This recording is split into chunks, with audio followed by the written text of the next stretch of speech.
Ladies and gentlemen, boys and girls, children of all ages, what's going on, beautiful people? I am the Grandmaster, and I also go by d.rey, bringing you guys a return to the BBR. This is our draft analysis live stream for your brand new SoCal Annihilation. Big shout out to Odds Are for the brand new rebrand. We're coming into the new generation, so we have a brand new favorite ghost type. Maybe a little bit better. I think he's winning my heart over Mimikyu.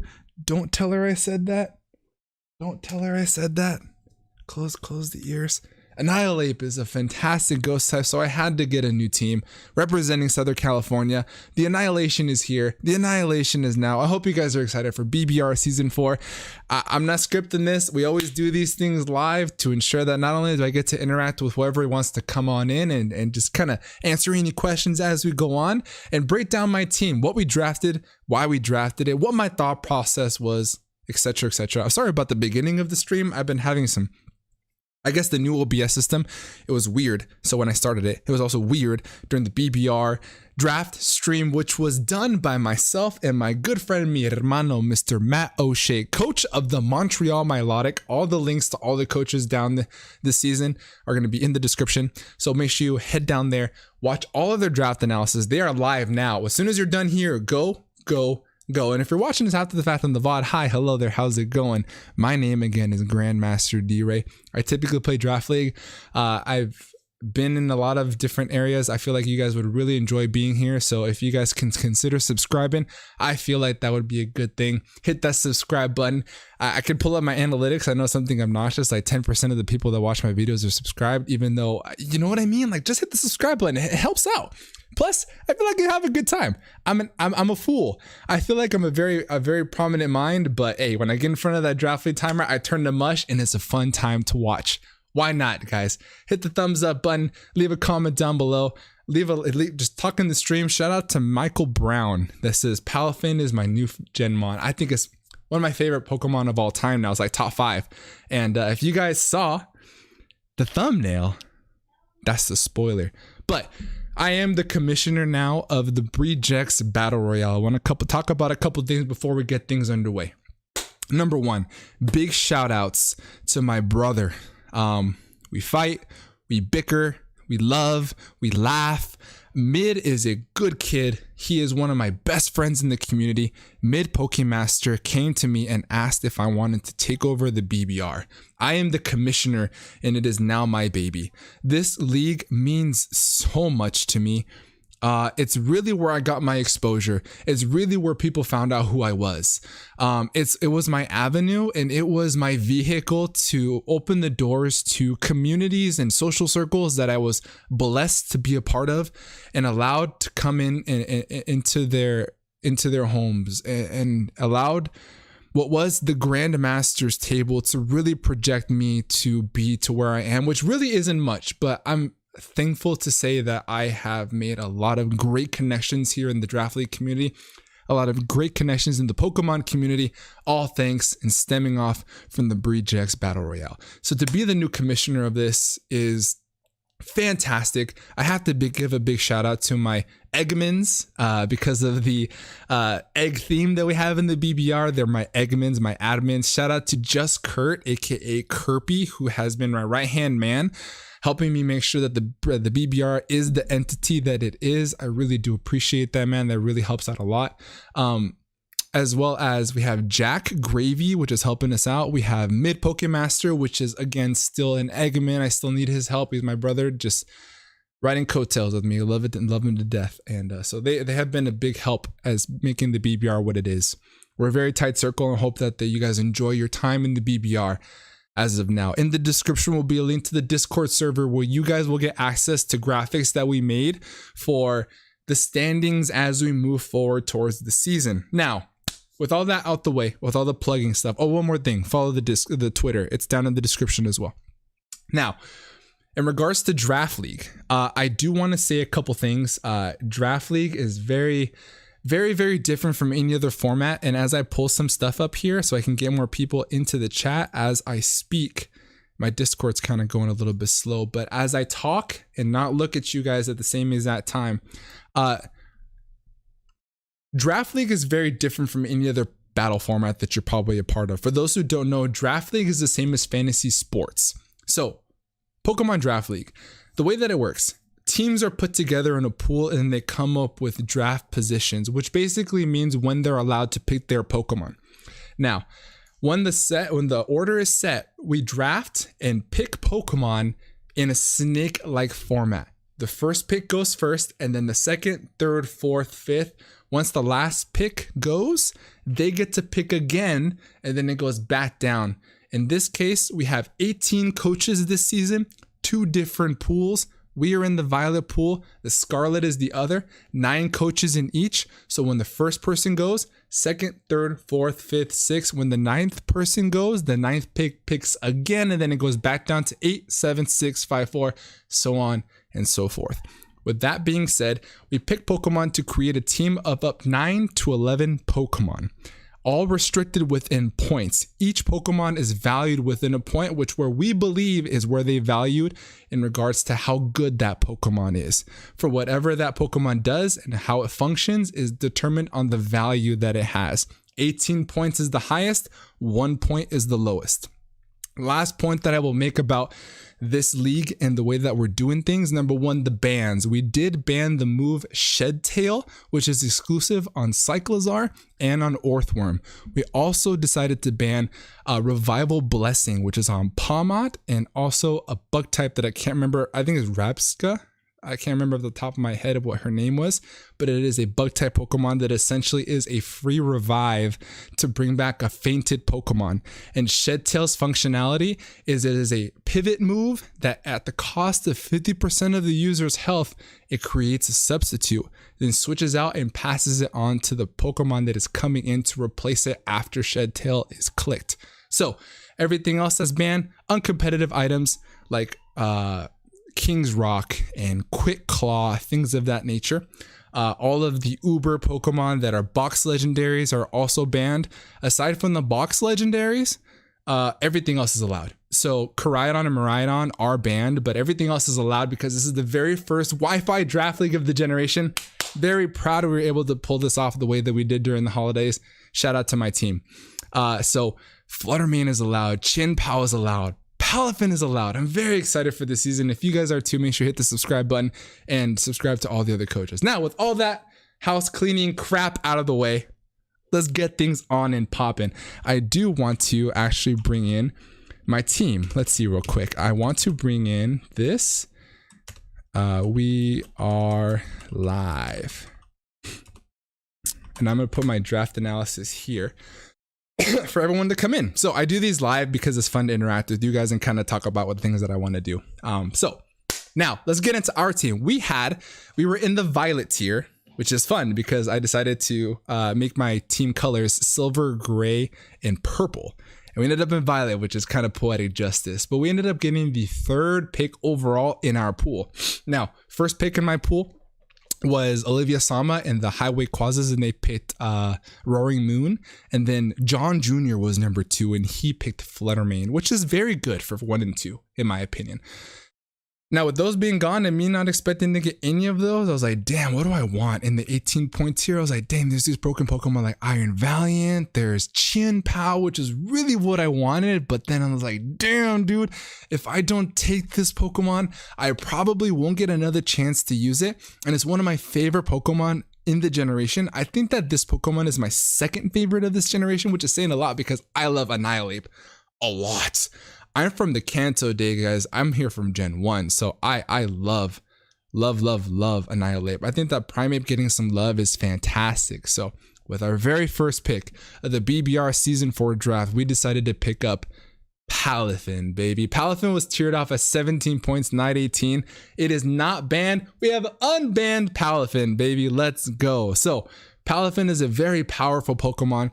The only thing that holds it back is its ability, which also doesn't really hold it back at all. Basically, it's called 0 to Hero. This isn't the normal form it has. It typically starts as a baby dolphin with mediocre stats, but same base 100 speed. All you have to do is switch it out. When it comes back in, it transforms into this John Cena looking dolphin, Batista, if you will. The Rock. in dolphin form. Fantastic stats, base 100 speed, base 160 attack, pure water typing, which is fantastic offensively and defensively. Gets great tools. It gets a brand new move in Wave Crash, which is the water type Flare Blitz, base 120 attack with recoil damage as a tamer, you'll say. Flip turn for momentum to also assist to get the 0 to hero form. It gets access to liquidation. It gets access to Jet Punch, which is a brand new exclusive priority water type base 60 attack, which is priority. So nuts, absolutely nuts. Now that I'm on Palafin, I'm going to talk about the Terra captains. For this team, the way that we worked in the BBR, the way that we decided to kind of work things off, the tier team, which is OG Albina and J Bear, aka Jesse 504, excuse me, we worked on how we're going to do this. The way that we're going to try our best to mitigate this for Draft League is you have to declare 1 to 2 terrestrialized captains, and you have to declare the type. You have 18 points to do so. Up to 18 points to declare 1 to 2 Pokemon. I decided to do Palafin, which means I used, because it was 17 points to draft, I used 17 of my terrestrialized points. Therefore, I have 1 point left over to terrestrialize a 1 point Pokemon. Spoilers, I didn't draft a 1 point Pokemon, so Palafin is my only terrestrialized captain. And I have declared for it to be water type Terra Stab, which means that now I get almost an adaptability like boost to my already stabbed water types. And I have a Jet Punch that is priority in a Pokemon that can bulk up, in a Pokemon that can pivot, in a Pokemon that can set up. Very minimal checks to this thing. It gets access to Ice Punch for dragons and for grass types. It gets Drain Punch for recovery a little bit, you can call that. The only thing that this really gets held back from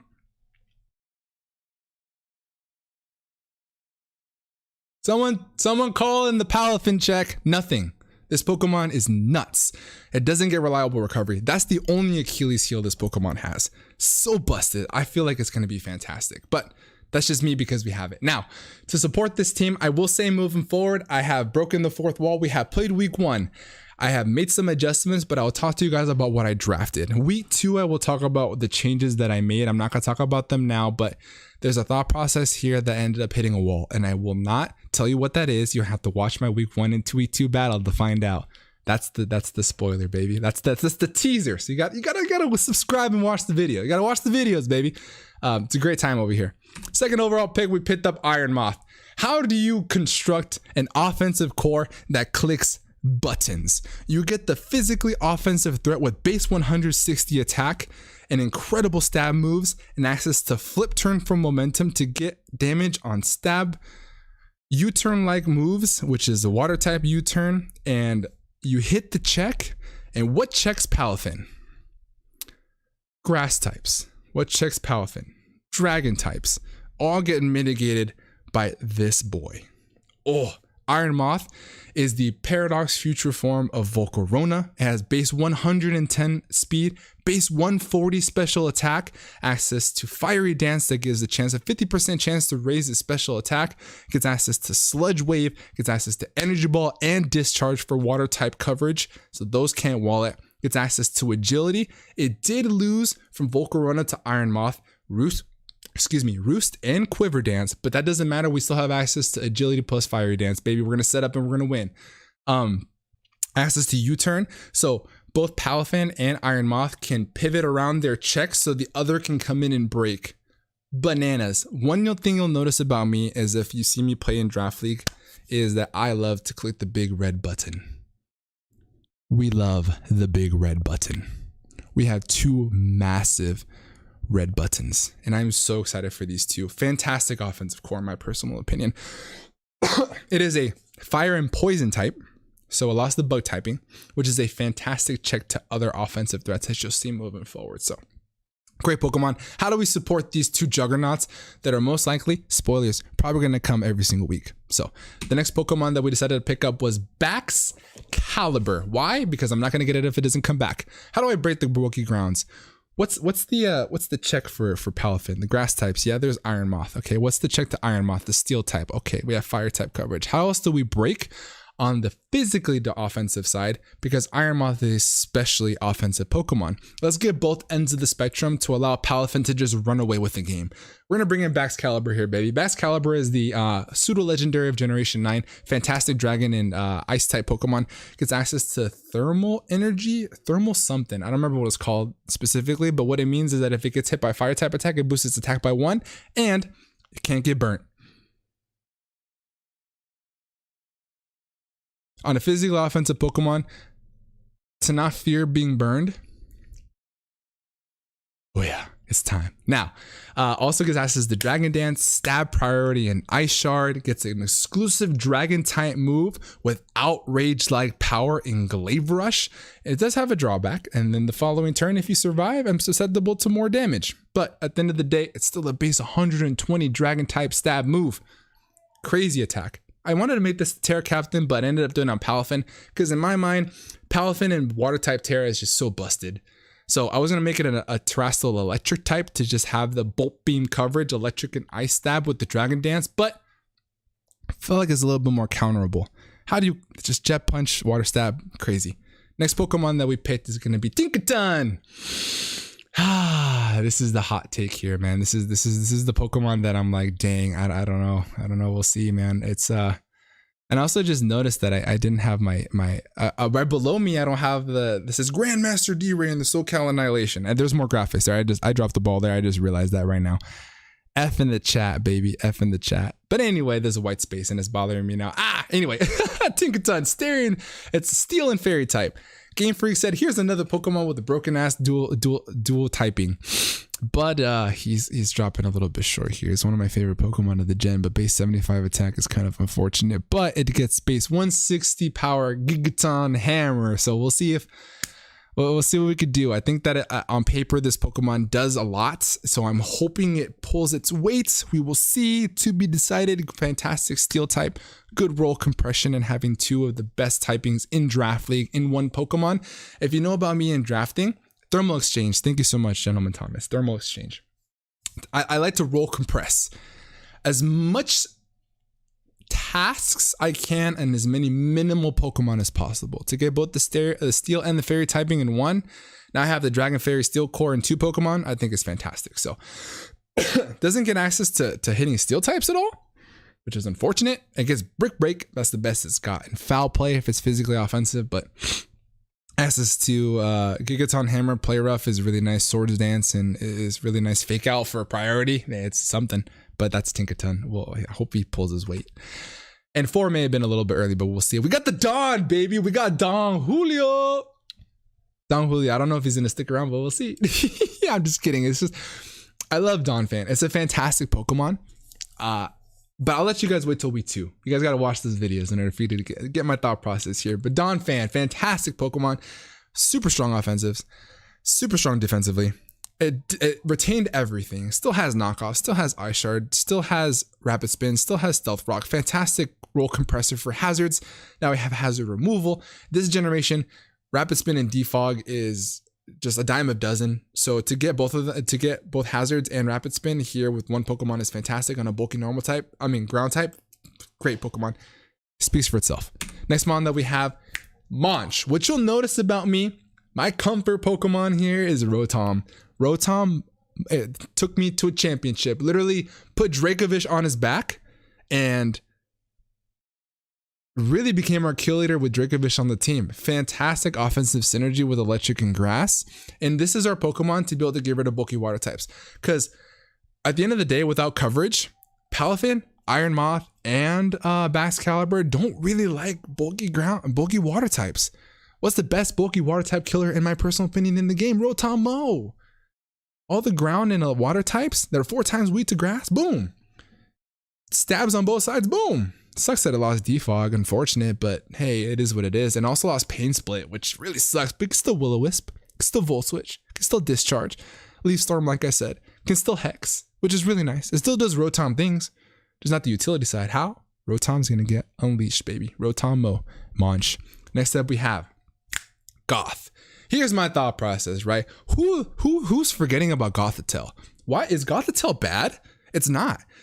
How do we let our very scary top 3 Pokemon run away with the game? When I prepare for my opponents and they're like, damn, I lose to PALAFIN, I need to bring this Pokemon. Damn, I lose to Iron Moth, I need to bring this Pokemon. Damn, I lose to Baxcalibur, I need to bring this Pokemon. So what do? We bring in Gothitelle with Shadow Tag, trap the check of any of our 3 offensive Pokemon, get rid of it. Fantastic coverage to get rid of any Pokemon that it needs. It still gets access to set up, can still rest in front of things. And now that check has to run Shed Tail. What the fuck is that thing called? Shell Bell? Not Shell Bell. Fucking Shed something. The item that lets you not get trapped by Shadow Tag if you're not a ghost type. Type it in the chat if you remember. I can't remember off the top of my head. You have to run that item, which means that your check is no longer leftovers. Your check is no longer Rocky Helmet. Your check is no longer Choice Scarfed. Your check is no longer Choice Banded. And your check is no longer Assault Vested. That is huge for a team. Fantastic. Great Pokemon. This Mon is so good. And like as Michael Bloom says, it's Wednesday, baby. It's Wednesday. Next Mon that we have, I feel is super valuable, is Pincurchin. When have you seen a Pincurchin drafted? Shed Shell. There you go. Thank you so much, Pokefan. I appreciate you, bro. Pincurchin. We have Iron Moth. For those who don't know, the future Paradox Pokemon of this game have an ability called Cork Drive. The way that Cork Drive works, that if you use a booster energy, it automatically pops. It is a consumable item that boosts your highest stat. If it is not speed, it's boost by 1.3 times, which is an equivalent to a life orb boost if you're boosting up your special attack in Iron Moth's case. It boosts 1.5 times, which is equivalent to a Choice Scarf if it is speed. So which means that with electric terrain up, Iron Moth activates Cork Drive automatically and can still run an item, which I think is valuable. If there is a Choice Scarfer that I'm afraid of, I can put up electric terrain, get the boost in my speed with Iron Moth, and still have a Choice Scarf. And that guarantees it to be the fastest thing on the field. If I don't do enough damage with Specs, Sludge Wave, or Specs Fiery Dance, I can just run my special attack investment and then put a Choice Specs on it and get the Life Orb boost from the electric terrain and Cork Drive to get crazy amounts of damage in. Spoiler alert, I get another future Paradox Pokemon to pair up with the electric types a little bit more. Also, Monch gets his stuff boosted. I believe that the mechanic works that if the target is attacked on electric terrain, then it gets boosted, which means that Monch's attacks get attacked a little bit higher, and it protects our team from sleep. You would say it's a little bit redundant with Gothitelle, but I don't think it's going to be an issue right now, but we're not going to have to worry about sleep mechanics here, which is fantastic. Pincurchin provides other utility in like Toxic Spikes and Spikes. It lost Scald, which is unfortunate, but it gets recovered for longevity. He ain't the bulkiest thing in the world, but it still gives access to Sucker Punch. So it's got some utility besides setting up the terrain, but that's what he's here for.